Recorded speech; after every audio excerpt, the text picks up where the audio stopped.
Âge tendre, mardi 7 octobre, troisième partie. Nous avons acheté très vite quelques vêtements correspondant au numéro 1. Puis nous avons passé beaucoup plus de temps à acheter les vêtements correspondant au numéro 2, car nous les essayions à chaque fois. Nous étions dans des cabines d'essayage qui étaient, pour celle de ceux-là, un ancien photomaton et pour moi, une boîte de magicien où on scie les gens en deux, posée à la verticale. Tout était poussiéreux, ainsi nous éternuions beaucoup tout en nous changeant, mais nous rions aussi beaucoup. Note rétrospective. J'attire votre attention sur comment je maîtrise l'imparfait de la première personne du pluriel avec le truc du double i. Nous avons trouvé une trouvaille, une boîte entière de collants dîmes multicolores. Sola. Waouh! C'est le truc dont Madame Athème parle tout le temps. Elle arrête pas de nous raconter le jour où les collants dîmes multicolores sont arrivés et tout le monde en voulait. Et elle en avait des roses framboises, le style ultime, elle dit tout le temps. Mais où j'ai bien pu les mettre? Moi. Alors on était obligé de les prendre. Évidemment, nous savions que Madame Athème ne pourrait pas vraiment les porter, à cause des bas de contention. Mais nous les avons essayés. Nous avons acheté de nombreuses belles choses. Notre rétrospective. Je trouve cela intéressant de voir que j'ai décrit, sans décrire, cette séance d'essayage. Ça a duré plus de 2 heures. On sortait de nos cabines, on se regardait, on rigolait, on faisait des défilés. C'est là que j'ai essayé pour la première fois une salopette, jaune poussin, pattes d'éléphant, des Santiago et aussi une robe. C'était une robe courrèges, blanche, toute simple, mini et manche 3/4. Comme vous ne me voyez pas, je me décris. Je suis moyen de taille, 1,75 m et maigre, alors je suis parfait pour rentrer dans des robes courrèges ou plus généralement des fringues de cette époque. Je l'ai essayé un peu pour rire au départ, mais Sola a été d'accord avec moi, ça m'allait très bien. Je me suis regardée dans le trumeau et j'étais plutôt satisfait. Ce qui m'a plu, c'est ce sérieux de la robe et ce pas sérieux d'être dedans, puisqu'on n'a pas l'habitude de voir un garçon dans une robe. Je faisais osseux dedans. Je faisais mélancolique dedans. Mes genoux ressortaient. Cette histoire de robe, j'y reviendrai plus tard afin de ne pas mélanger les temps du récit. Nous avons aussi acheté un lance-pierre, une petite canne à pêche, des cartes postales avec des choses écrites derrière, un cendrier en forme de racine ou une racine en forme de cendrier, des vases en cristal taillés, un réveil matin et un petit train électrique. Moi, on achète plein de trucs pour enfants. Sola. C'est vrai, mais après tout, c'est leur enfance aux pensionnaires. Moi, oui, c'est vrai. Nous étions un peu jaloux de cette enfance. Sola, c'était une cool enfance quand même, à base de lance-pierre et de trains électriques. Moi, il faudra que l'on comprenne comment le brancher. Et tout, j'avais hâte. Note rétrospective. Qu'est-ce que j'ai pu jouer avec ce train électrique ensuite? Pendant toute l'année, je regrette tellement d'avoir dû le laisser au pensionnaire. Il n'arrêtait pas de le faire dérailler en plus. Nous avons acheté des dominos. Nous avons acheté un kit de petits chimistes. Nous avons acheté un tricotin. C'est pour faire du tricot, mais facilement, avec un objet en bois qui tourne. Je n'ai pas essayé. Nous avons acheté des poupées russes avec les dirigeants de l'URSS dessus. Je vais contextualiser en expliquant l'URSS. L'URSS est l'Union des républiques socialistes soviétiques, qui était un groupe de pays un peu comme la Russie, avec par exemple la Russie, la Biélorussie, d'autres pays un peu comme la Russie. Cette union a commencé en 1917. Cette union était l'un des deux pôles de la guerre froide, qui a fait que les États-Unis, l'autre pôle, et l'URSS se battaient, mais pas avec des tranchées, etc. Mais par exemple en construisant des fusées. Exemple, l'URSS avait mis en orbite une chienne. Alors, pour se venger, les États-Unis ont envoyé un homme sur la Lune, ou des menaces nucléaires, ou alors par le truchement d'autres pays. Exemple, Afghanistan, Cuba, ou alors avec des films qui montraient d'un côté les États-Unis comme forts et libres, et pareil de l'autre côté pour l'URSS.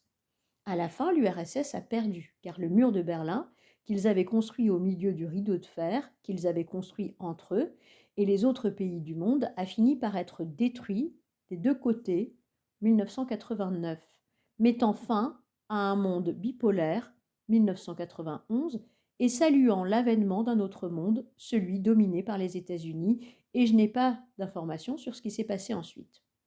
Ce savoir est important dans la mesure où les pensionnaires de l'unité mnémosine ont beaucoup vécu pendant la guerre froide, ce qui veut dire que leur monde était divisé en deux. À cause de ce monde divisé, il y avait constamment à l'époque une peur de mourir nucléairement. Cependant, les gens étaient en même temps très heureux. C'était une période où il y avait beaucoup d'argent, de travail et plein de nouvelles choses. Exemple, toutes les choses qui sont maintenant en vrac chez les antiquaires de Bruxelles. Grâce à cela, on a appelé cette période les Trente Glorieuses. 30 se réfère aux années 1950, 1960 et 1970. Les pensionnaires de l'unité n'appellent pas leur époque les Trente Glorieuses, puisqu'ils ne savent pas que c'est juste 30 ans que ça dure, puisqu'ils sont encore en plein dedans. Cela dit, certains se rappellent qu'on a appelé ça comme ça ensuite. Donc c'est un peu différent selon chaque pensionnaire, et ce n'est pas très grave si par accident on parle des Trente Glorieuses. Ceux qui ne savent pas ce que c'est ne réagissent pas, et ceux qui savent ce que c'est, pour eux, ce n'est pas un spoiler, pour ainsi dire.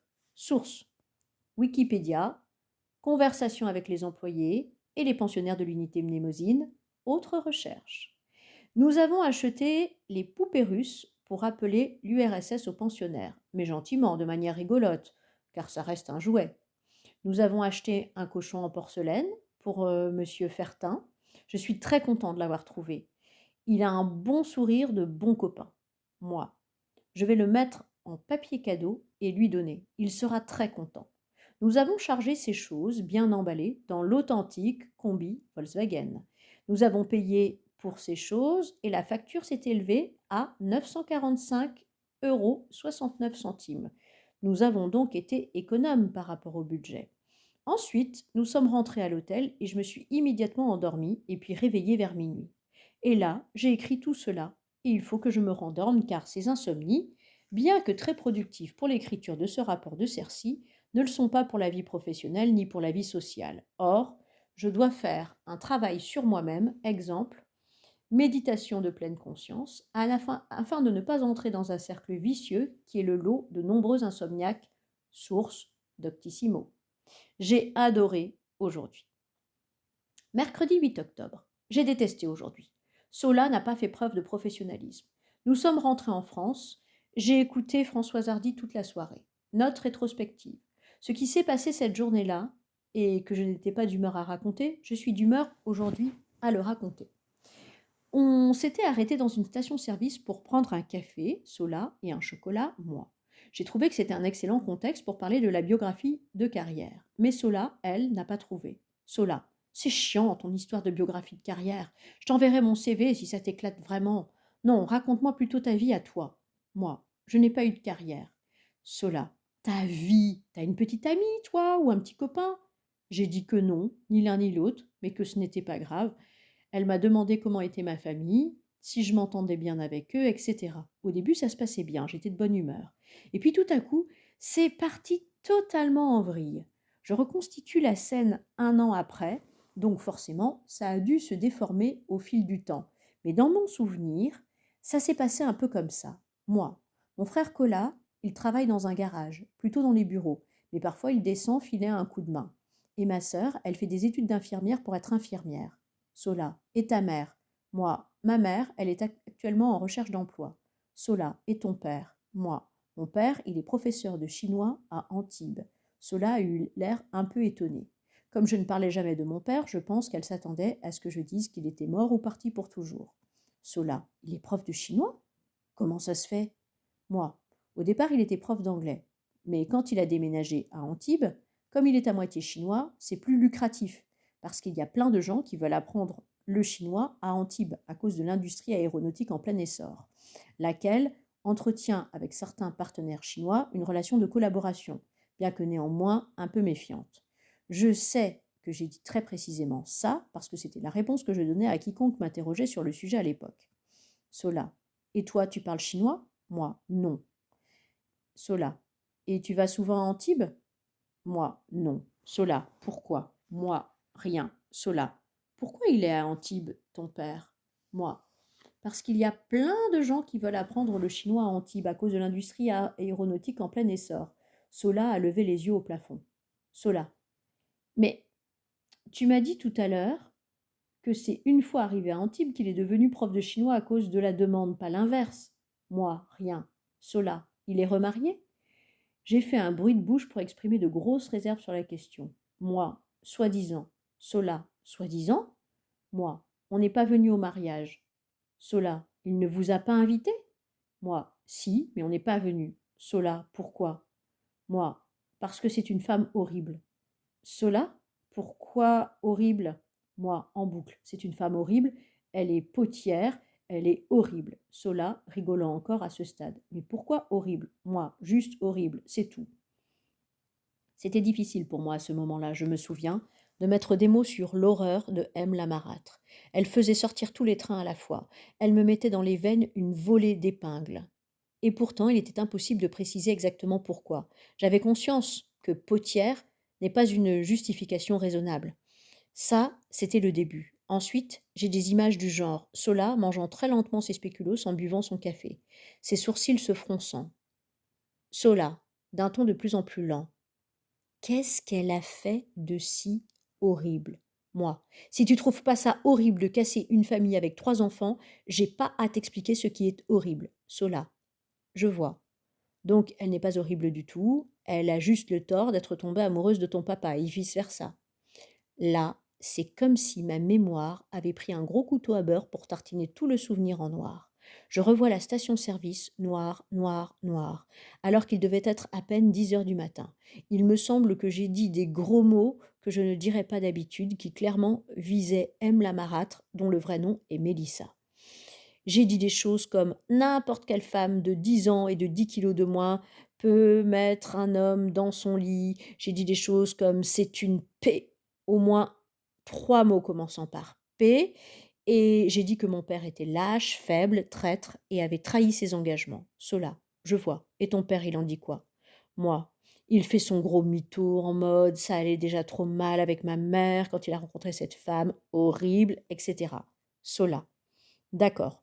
Donc je reprends le diagnostic. Elle n'est pas horrible du tout, et lui non plus. C'est juste des gens qui sont tombés amoureux alors que tes parents ne s'entendaient plus et qu'ils allaient soit se séparer, soit mener une existence abominablement longue et aride, l'un à côté de l'autre, pour toujours, en s'en voulant terriblement de ne pas avoir le courage de tout terminer. Il est possible que j'ai rétrospectivement ajouté des trucs dans la réplique au-dessus. C'est parce que j'ai pas mal réfléchi à ça depuis 1 an et puis de toute façon, la mémoire joue toujours des tours pour ce genre de conversation dramatique. Moi, ils sont pas tombés amoureux, j'ai répété ça plein de fois. Sola, ils sont ensemble depuis plus de 3 ans. Ça fait longtemps, tu ne trouves pas? Quand on n'est pas amoureux? Moi, c'est parce qu'elle l'a coincé en ayant un bébé avec. Là, je braillais. J'ai le souvenir d'un client qui me dévisageait à la machine à café. Cela. Ah, il y a un bébé dans l'histoire. Il me semble que j'ai alors raconté en détail l'incident de mon père se ramenant à Boulogne avec la femme enceinte et le soliflore et moi refusant de leur ouvrir.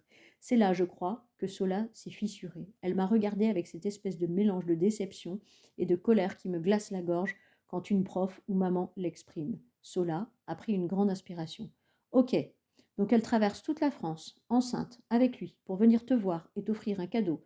Ton père te répète pour la 1000e fois que tu es le bienvenu à Antibes chez lui et toi, tu la laisses, elle, prendre une tisane toute seule et lui, tu lui parles pas et tu continues à prétendre qu'elle est horrible, que personne n'est amoureux de personne et que tu es un pauvre bout de chou abandonné. T'as quel âge? 7 ans? Ah non, pardon, t'es presque lycéen.